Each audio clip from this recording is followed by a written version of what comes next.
قالوا إنا لله وإنا إليه راجعون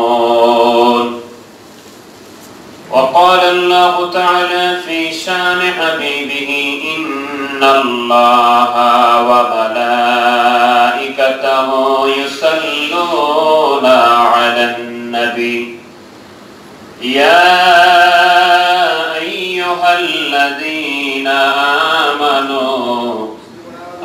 آمنوا صلوا عليه وسلموا تسليما اللهم صل على سيدنا مولانا محمد وعلى آل سيدنا مولانا محمد لا إله إلا الله لا إله إلا الله لا إله إلا الله محمد رسول الله صلى الله تعالى عليه وعلى آله وسلم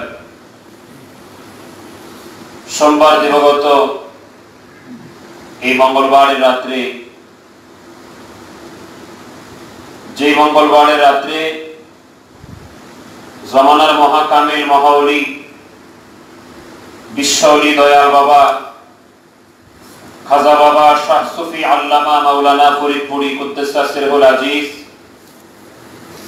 আমাদের মুর্শিদ আমাদেরকে এতিম করে শোক সাগরে ভাসিয়ে দারুল বাকায় তাশরীফ নিয়েছেন। এই পৃথিবী একজন আল্লাহর ওলিকে শরীয়তে এই সপ্তাহের রাত্রে হারিয়েছে, যাদের ব্যাপারে হাদিস শরীফে ইঙ্গিত, যে আল্লাহর ওলিদের ব্যাপারে হাদিস শরীফে ইঙ্গিত এসেছে, যাদের খাতিরে জমিনে শস্য হয়, পানিতে মাছ হয়, আকাশ থেকে মিঠা পানি বর্ষে, যাদের ওফাতে আসমান জমিন কাঁপতে থাকে, তেমন একজন আল্লাহর ওলি জামানার মুজাদ্দিদ বিশ্ব ওলি খাজা বাবা শাহ সুফি আল্লামা মাওলানা ফরিদপুরি কুদ্দুস সিরহুল আজিজ কিবলা জান হুজুর সপ্তাহের এই রাত্রে আমাদেরকে এতিম করে শোক সাগরে ভাসিয়ে দারুল বাকায় তাশরীফ নিয়েছেন। এই রাতটা আমরা যারা কিবলা জান হুজুরের মুরিদ, আমরা যারা আপন মুর্শিদকে ভালোবাসি, আপন মুর্শিদের প্রেমে যারা পাগল, এই রাতটাকে আশিকেরা কোনো মতেই মানতে পারে না। এই রাতটা মুরিদানদের জন্য অত্যন্ত বেদনা বিধুর রাত, কিন্তু আল্লাহর ওলির জন্য এই রাতটা অত্যন্ত আনন্দের একটা রাত। কেননা হাদিস শরীফ রিসার্চ করে যে শিরোনামে কথাগুলি বলা যায়, সে কথাটি হচ্ছে আল্লাহ রাব্বুল আলামিন যাদেরকে মঞ্জুর করেন, আল্লাহ তাআলা যাদেরকে পছন্দ করেন, আল্লাহ পাকের বান্দার থেকে এই মানুষটি যখন উবুদিয়তের মাকামগুলি তয় করেন, পরিপূর্ণভাবে উবুদিয়তের মাকাম তয় করেন, আল্লাহ পাকের ইবাদত করে করে আল্লাহ পাকের পরিপূর্ণ বান্দা হন, একই সাথে আল্লাহ রাব্বুল আলামিন ওই বান্দাকে মাহবুবিয়তের মাকাম দান করে তাকে বন্ধু বানায় নেন। সুবহানাল্লাহ। তাহলে যিনি আল্লাহর বন্ধু হয়ে যান, এই বন্ধুটাকে বলা হয় আরবি ভাষায় ওলিউল্লাহ, আল্লাহর ওলি। ওলিউল্লাহ, আল্লাহর ওলি আর সাধারণ ওলি, এই শব্দটাকে কেন্দ্র করে কয়েক ঘন্টা কথা বলা যাবে। আমার ইলম নাই, তারপরেও কয়েক ঘন্টা শুধু এই শব্দটাকে কেন্দ্র করে কথা বলা যাবে। এটা নিয়ে অনেক বিভ্রান্তি আছে, অনেকে ওলি বলতেই আমাদেরকে বিভ্রান্ত করতে চায়।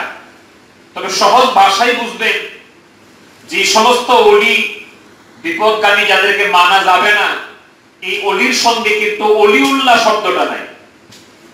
এটা অলি আল্লাহ নয়, এটা মিন দুনিহি আউলিয়া।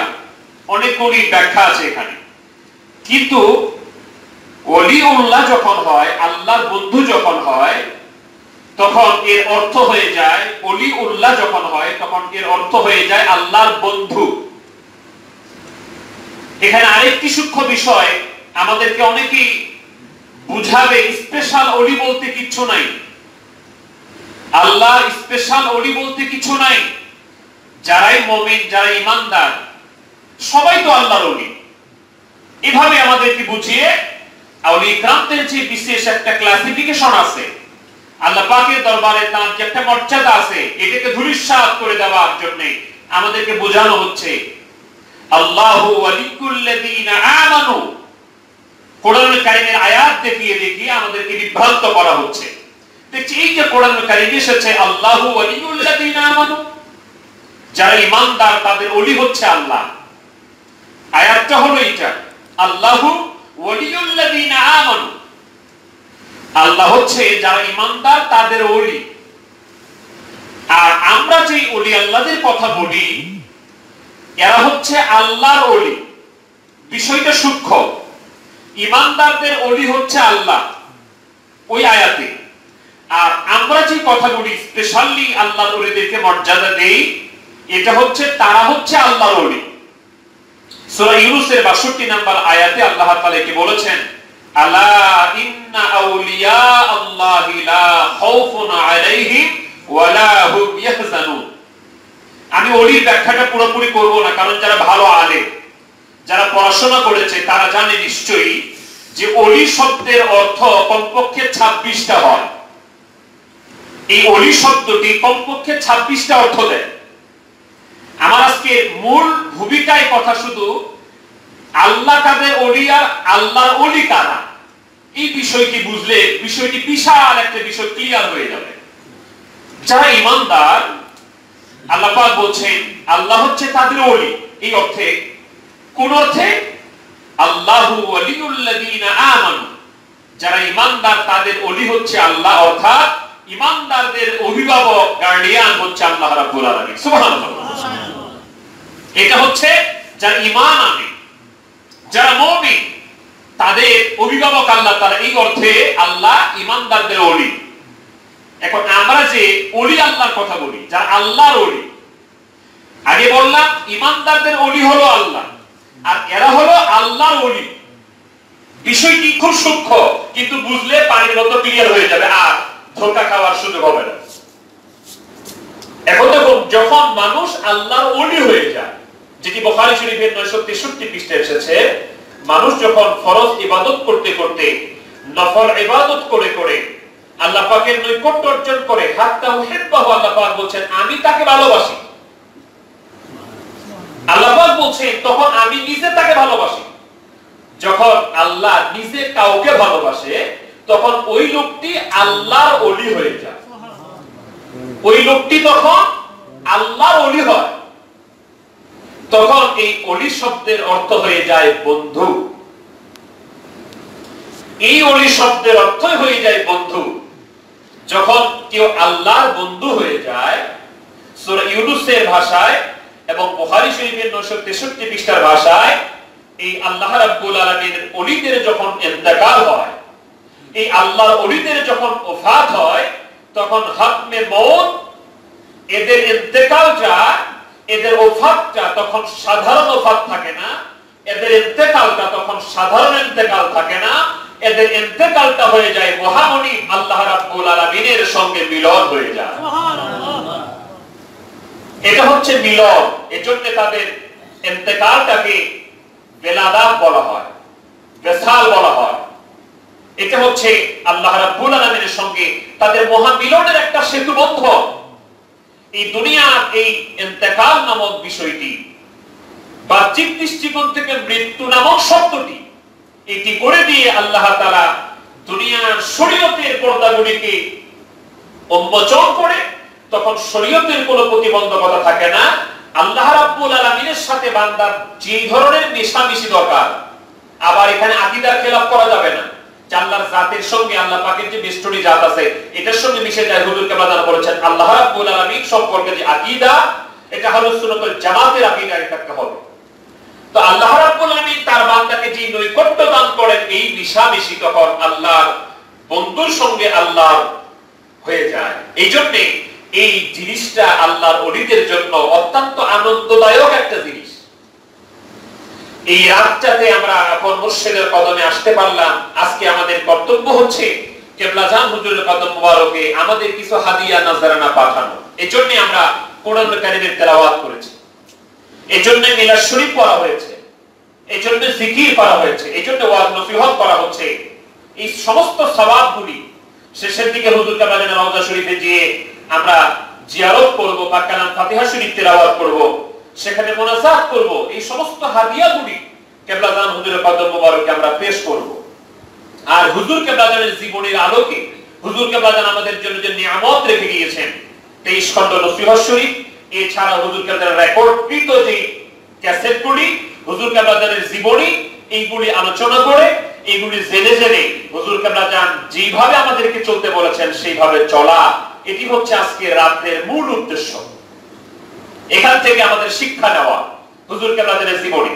তা আমি ইচ্ছা পোষণ করেছি কেবলাজান হুজুর তেনার পবিত্র নসিহত শরীফের মধ্যে যে সমস্ত আয়াতে কারিমা, কোরআনুল কারীমের যে সমস্ত আয়াতে কারিমা হুজুর কেবলাজান রেফারেন্স হিসেবে উল্লেখ করেছেন, আমি দরবার শরীফে আলোচনা করলে আমি ওই সমস্ত আয়াতগুলিকে প্রাধান্য দিয়ে আলোচনা করার আশা পোষণ করছি।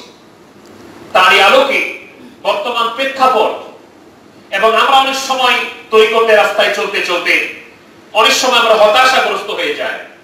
অনেক সময় বিপদে পড়লে, মুসিবতে পড়লে, একটু যদি বিপদে পড়ি অনেক সময় আমরা হতাশ হয়ে যাই, তখন আমাদের মনটা খারাপ হয়ে যায়। ওই অবস্থায় আমাদের কি করণীয়, হুজুর কেবলাজান কি দিক নির্দেশনা দিয়েছেন, আল্লাহ পাক আমাদেরকে কি দিয়েছেন, ওই প্রসঙ্গে আমরা আজকে দুটি কথা শুনবো ইনশাআল্লাহ তাআলা।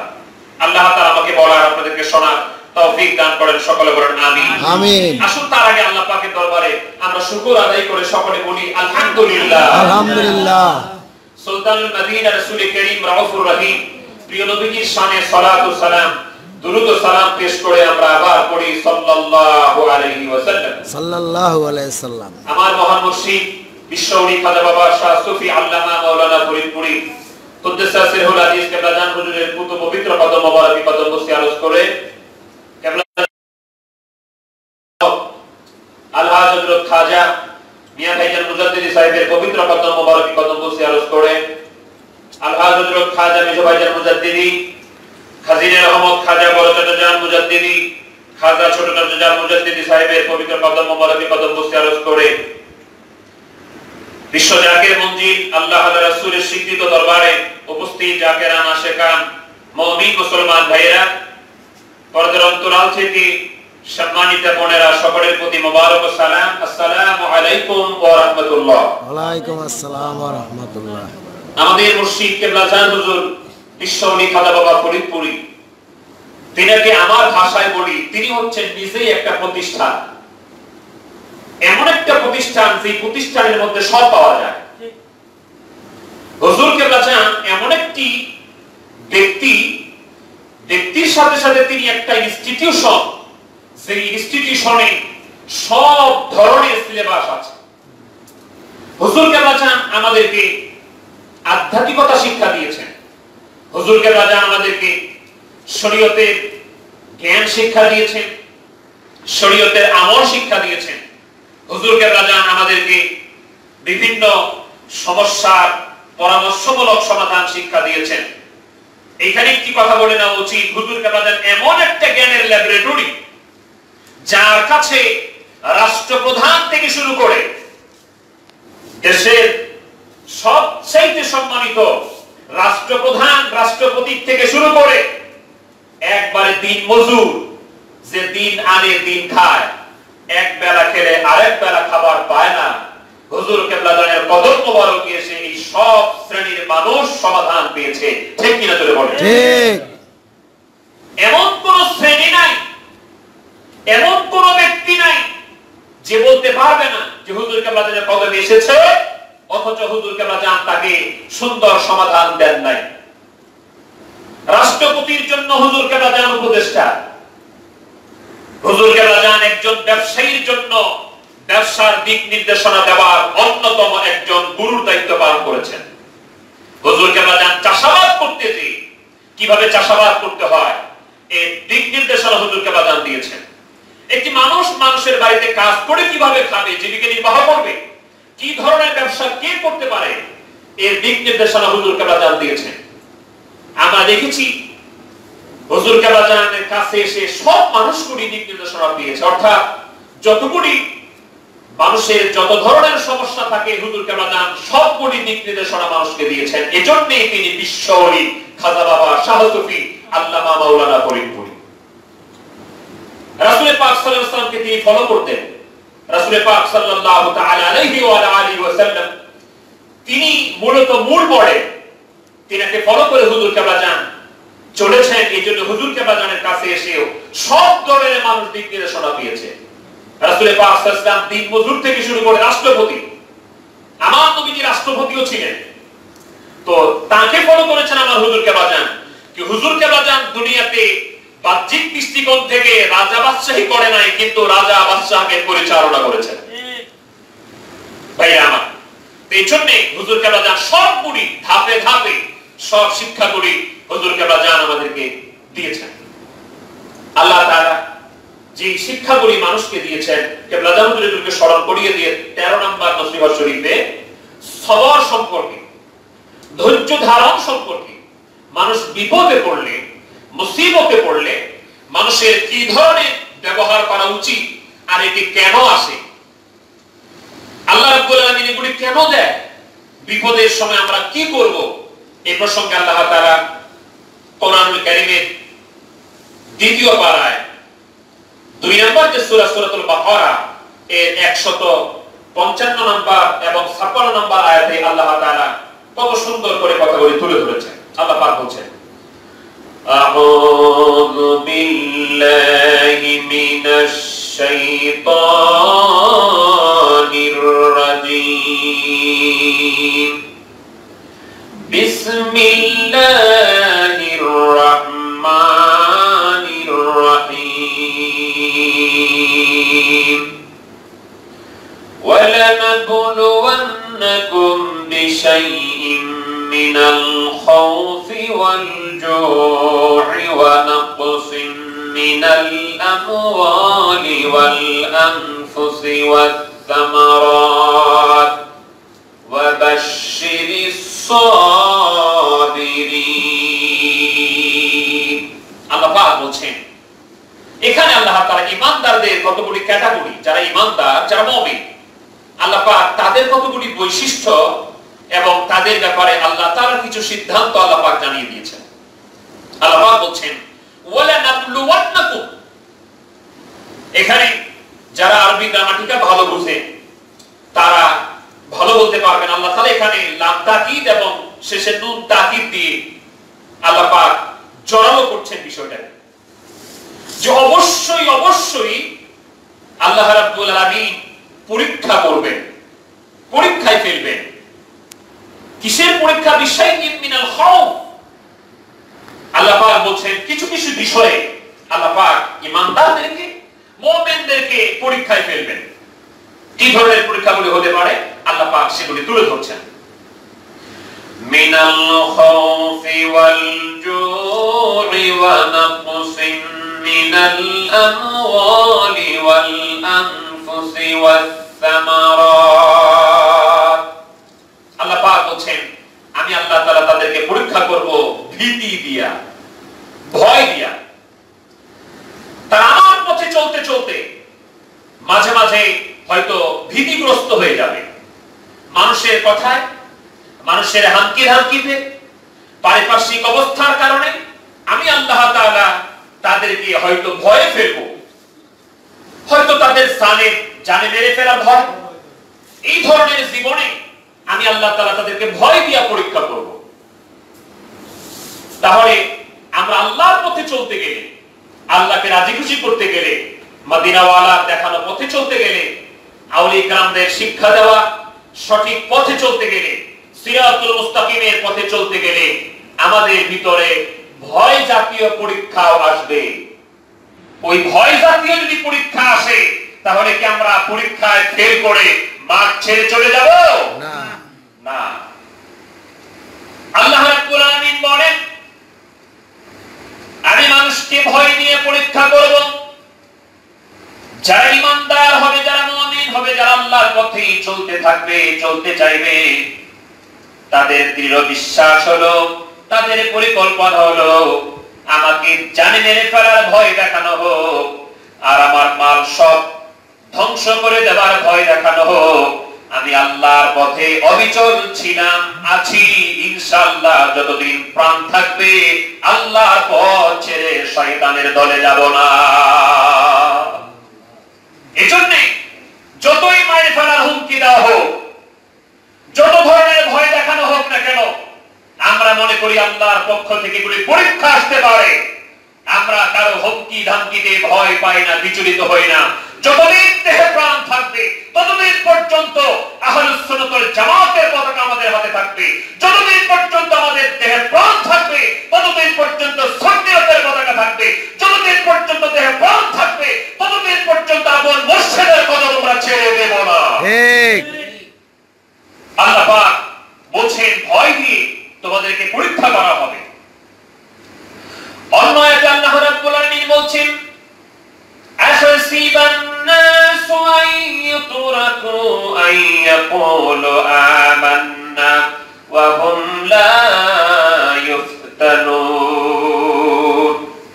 আল্লাহ পাক বলছেন মানুষ কি মনে করে, আহসিবান নাস, মানুষ কি মনে করে আন ইউতরাকু আন ইয়াকুলু আমান্না, তাদেরকে এমনি ছেড়ে দেওয়া হবে যে তারা বলল আমি ঈমানদার, আমি মুমিন, আমি ঈমান এনেছি। আন ইয়াকুলু আমান্না, সে বলবে আমি ঈমানদার, তাকে এমনি এমনি ছেড়ে দেওয়া হবে। ওয়া হুম লা ইফতানুন, অথচ তাদেরকে পরীক্ষা করা হবে না। আল্লাহ পাক বলছেন তোমরা বলবা যে আমি ঈমানদার, আর ঈমানদার বললেই তোমাদেরকে ছেড়ে দেওয়া হবে, আমি আল্লাহ ছেড়ে দেব, তোমাদেরকে পরীক্ষা নিব না। এটা আল্লাহ বলছেন। মানুষ বলবে আমি ঈমানদার আর পরীক্ষা ছাড়াই পাস করে ফেলবে না। পরীক্ষা আসবে আল্লাহর পক্ষ থেকে। এই পরীক্ষায় অবিচল থেকে ধৈর্যের সঙ্গে মোকাবেলা করে সিদ্ধান্তে অটল থেকে যারা আল্লাহর পথে আগাতে পারে, এই ধৈর্য শিক্ষা দিয়েছেন নবী আলাইহিস সালাম। এই ধৈর্য শিক্ষা দিয়েছেন আল্লাহর ওলিগণ।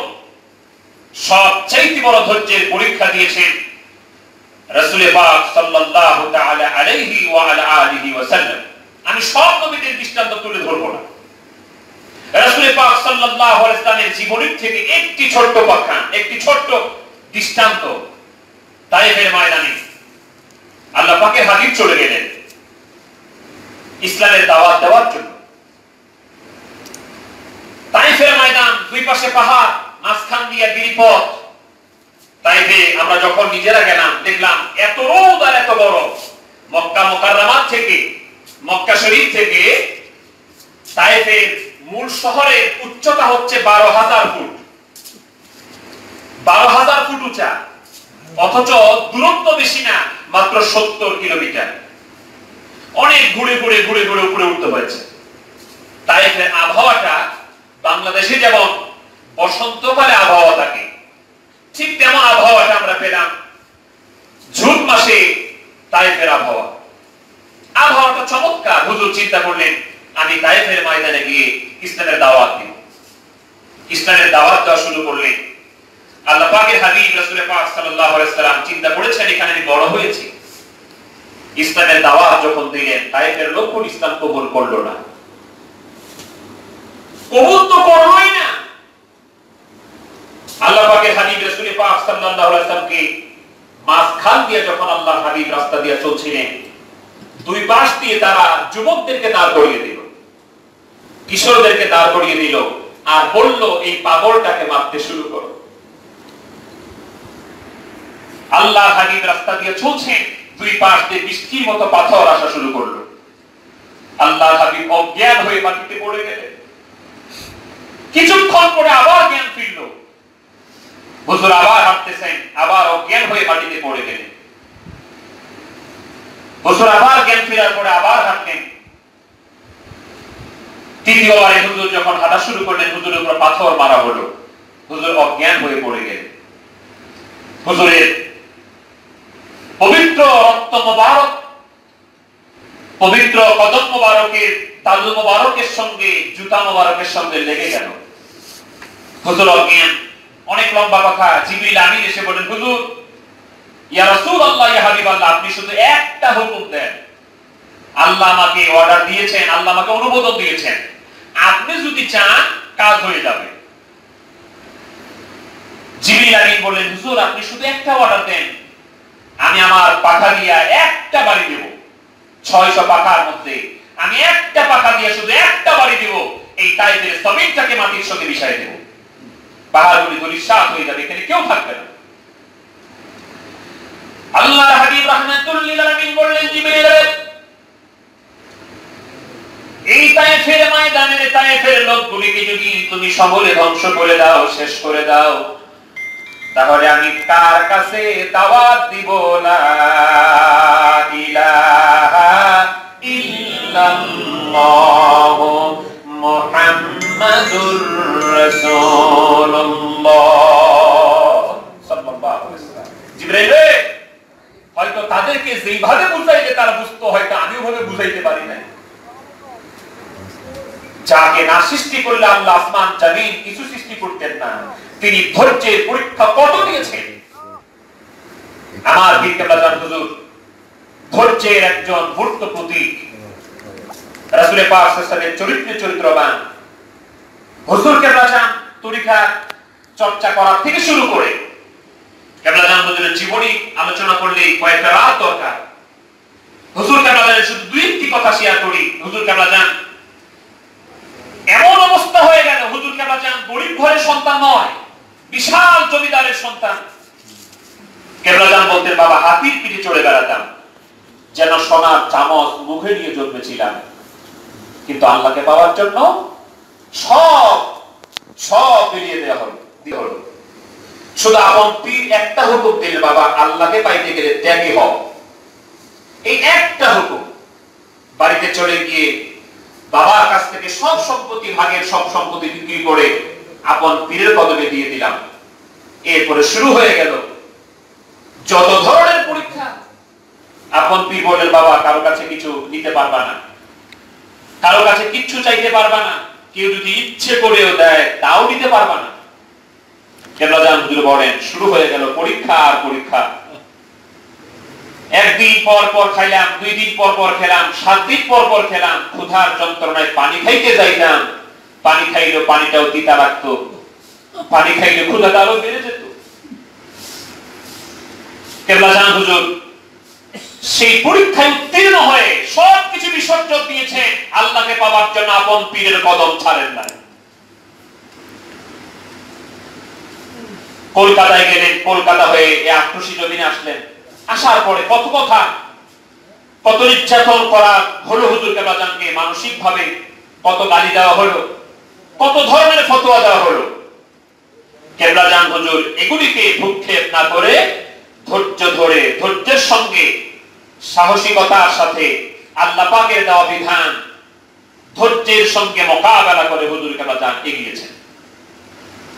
আমার ভাইয়া, তো আল্লাহ পাক বলছেন, আমি মানুষকে পরীক্ষা করব, অবশ্যই পরীক্ষা করব তাদেরকে ভয় দিয়ে, এরপরে বল ক্ষুধা দিয়ে।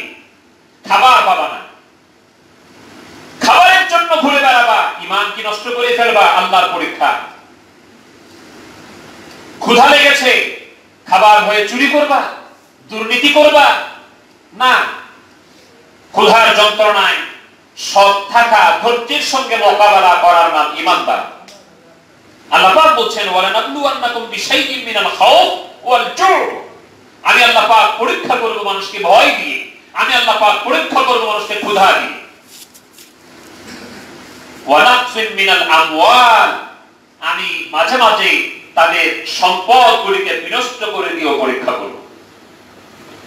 হয়তো আপনার টাকা চুরি হয়ে গেল, টাকা ধ্বংস হয়ে গেল, যে কোনো ভাবে আল্লাহ পাক বলছেন ওয়া নাকসিম মিনাল আমওয়াল, তোমাদের সম্পদগুলিকে বিনষ্ট করার মাধ্যমে তোমাদেরকে পরীক্ষা করা হবে।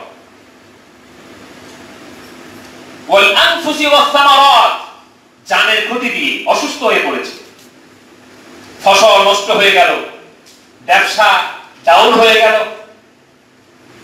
পানিতে ধান ডুবে গেল, পাট নষ্ট হয়ে গেল, এই ধরনের কিছু পরীক্ষাও আল্লাহর পক্ষ থেকে আসবে। আমরা এটা যেন চিন্তা না করি আমার এক জাকির ভাই একটু বিপদে পড়ছে, অসুস্থ হয়েছে, বা তার ফসল নষ্ট হয়েছে, ব্যবসা ভালো যাচ্ছে না, আল্লাহর বুঝি কদর তার উপরে, এটা যেন আমরা চিন্তা না করি। আল্লাহ পাক আবুল মুর্শিদ তাকে কতটুকু ভালোবাসেন এটা আমি আপনি জানি না। মানুষের উপরে বিভিন্ন ভাবে পরীক্ষা আসতেই পারে, আসবে। আল্লাহ রাব্বুল আলামিন এই পরীক্ষাগুলি মানুষকে দিবেন, আর আল্লাহ তাআলা এই পরীক্ষার চূড়ান্ত পর্যায়ে যারা বিজয় হয় আল্লাহ রাব্বুল আলামিন তাদেরকে শুভ সংবাদ দিচ্ছেন।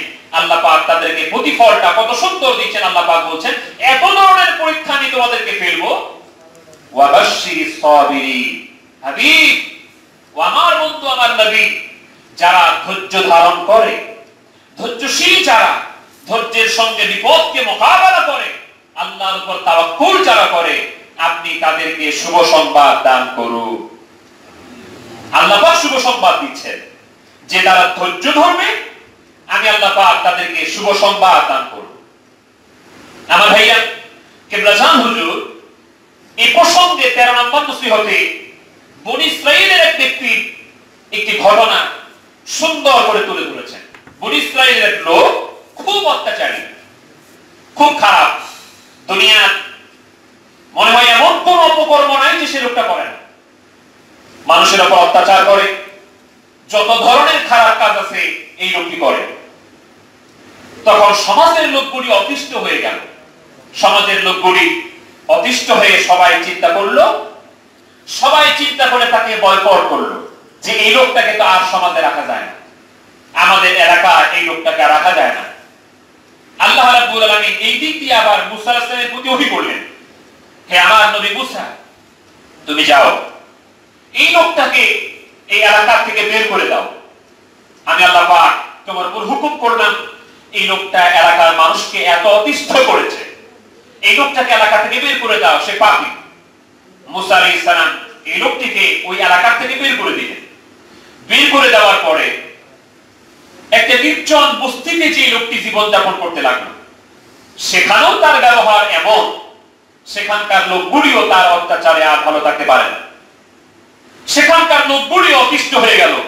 আল্লাহ পাক আবার মুসা আলাইহিস সালামকে বললেন, হে মুসা, তুমি যাও ওই লোকটাকে ওই মহল্লা থেকে বের করে দাও। এখন মুসা আলাইহিস সালাম ওই লোকটিকে মহল্লা থেকে বের করে দিলেন। এই লোকটি তখন চলে গেল নির্জন জঙ্গলের এক প্রান্তে, যেখানে কোনো মানুষ নাই, খাবার দাবার কিচ্ছু নাই, পানি নাই, খাবার নাই, মানুষ নাই, বিপদে চূড়ান্ত পর্যায়ে লোকটি চলে গেল।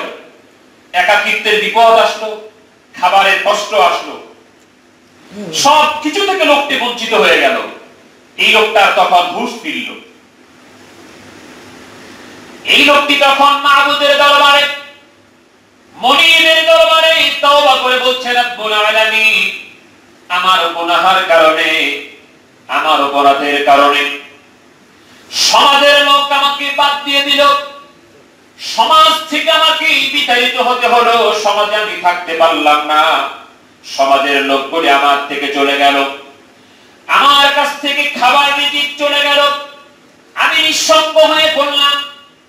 হে রব্বুল আলামিন, বিপদ আর বিপদ আমার উপর চেপে বসেছে। রব্বুল আলামিন, দয়া করে মায়া করে আমার উপর রহম করো। আল্লাহ, তুমি আমাকে দুনিয়ার বিপদ দিয়েছো, সব কেড়ে নিয়েছো। আল্লাহ, আমার গুনাহের কারণে তোমার জাহান্নামের আগুনে আমাকে জ্বালায়ও না, মাফ করে দাও। আল্লাহ রাব্বুল আলামিন এই লোকের মুনাজাত, এই লোকের তওবা এমন ভাবে কবুল মঞ্জুর করলেন। আল্লাহ পাক ফেরেশতাকে পাঠিয়ে দিলেন।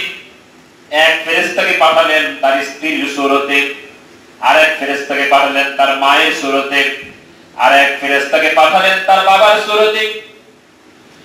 মা সেজে, বাবা সেজে, স্ত্রী পরিজন সেজে ওই লোকটির চারপাশে কান্নাকাটি শুরু করলো।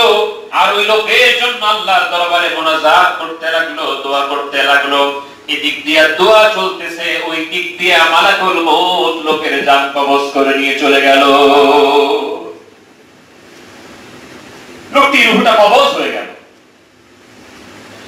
আল্লাহ রাব্বুল আলামিন ডাক দিয়ে মুসা কালিমুল্লাহকে বললেন, হে মুসা, আমার একজন প্রিয় বান্দা অমুক জায়গায় অমুক বনের ভিতরে, বনের এক প্রান্তরে মরে পড়ে আছে। ওরে মুসা, যাও তুমি তাকে যত্ন সহকারে দাফন কাফনের ব্যবস্থা করে দাও। এই লোকটি চূড়ান্ত পর্যায়ে বিপদে পড়ে, মুসিবতে পড়ে, তার উপর হেদায়েত আসলো। সেই মুহূর্তে নিরাশ না হয়ে আল্লাহর রহমতের কামনা করে তাওবা যখন করলো, আল্লাহর দিকে ফিরে আসলো, অনুশোচিত হলো, মহান রব্বুল আলামিন তার জীবনের সব গুনাহগুলিকে মাফ করে দিয়ে আল্লাহ পাক তাকে পুরস্কার দান করে দিলেন। সুবহানাল্লাহ। ভাইরা, তো আল্লাহ তাআলার দিকে যখন মানুষ ফিরে আসে, আল্লাহ পাকের পথে যখন মানুষগুলি অবিচলতার সঙ্গে শেষ নিঃশ্বাস ত্যাগ করে, খাতেমা বিল খায়ের যার হয়, আল্লাহ রাব্বুল আলামিন তাদেরকে অবশ্যই সাবিরিন, তাদেরকে ধৈর্য ধারণ করার কারণে আল্লাহ পাক বলছে তাদেরকে শুভ সংবাদ দান করো। এই লোকগুলির অবস্থা কেমন হয়ে যায়? বিপদে পড়ে গেলে, মুসিবতে পড়ে গেলে মানুষগুলি হাই হুতাশ করে না, আল্লাহর উপর অভিযোগ দেয় না, আল্লাহ রাব্বুল আলামিনকে গালিগালাজ করে না, আল্লাহ রাব্বুল আলামিনের জামানাকে গালি দেয় না, আল্লাহর রহমত থেকে নিরাশ হয়ে যায় না। আল্লাহ রাব্বুল আলামিন শিক্ষা দিচ্ছেন, ওই মানুষগুলি সবরের চূড়ান্ত পর্যায়ে যাদেরকে আমি আল্লাহ তাআলা পুরস্কার দান করে দিব, আমি আল্লাহ পাক যাদেরকে পুরস্কার দান করব, এদের অবস্থাটা এমন হয়ে যাবে, আমি রব্বুল আলামিনের প্রতি তারা ধৈর্যশীল হবে, তারা ধৈর্য ধারণ করবে। আমি আল্লাহ রাব্বুল আলামিন তাদের আরেকটা গুণগান বর্ণনা করছি কোরআনুল কারীমে, সূরা বাকারার 156 নম্বরে আল্লাহ পাক বলছেন, আল্লাযীনা ইযা আসাবাতুহুম মুসিবা ক্বালু ইন্না লিল্লাহি ওয়া ইন্না ইলাইহি রাজিউন। আল্লাহ পাক বলছেন, আল্লাযীনা ইযা আসাবাতুহুম মুসিবা, তারা হচ্ছে ওই দল, ওই লোকগুলি যাদের কাছে বিপদ আসলে, মুসিবত আসলে তারা বলে ইন্না লিল্লাহি ওয়া ইন্না ইলাইহি রাজিউন, নিশ্চয়ই সবকিছু আল্লাহ আর সবকিছু আল্লাহর দিকে প্রত্যাবর্তিত হবে, আমি আল্লাহ তাআলা, আমি আল্লাহর কাছে যাব।